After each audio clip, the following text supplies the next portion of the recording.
inafatwa ndio mambo yafanyike katika ulimwengu wa kiroho.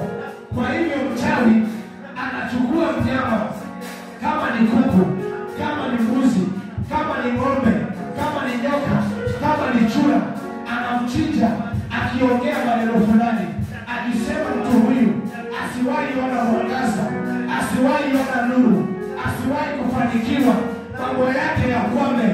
Akifanya namna hiyo, ile haki ya yule mnyama inapatia yale maneno ambayo ameyaongea, inaipatia nguvu katika ulimwengu wa kiroho, kisha inajidhihirisha katika ulimwengu wa kimwili.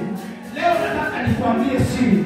Wakati Kristo alipokuwa kule mbinguni, Mungu alikuwa na elimu ya kumaliza nayo shetani. Elimu ya Mungu ilikuwa ni kutumia neema, kwa sababu shetani alikuwa ametukalia kwa sababu ya dhambi zetu. Hatungeweza kusimama mbele za Mungu mpaka tungechinja mnyama itupatie haki ya kusimama mbele za Mungu. Kwa hiyo Yesu aliposhuka, alishuka akatengeneza neema kwa kutumia mwili yake yeye mwenyewe.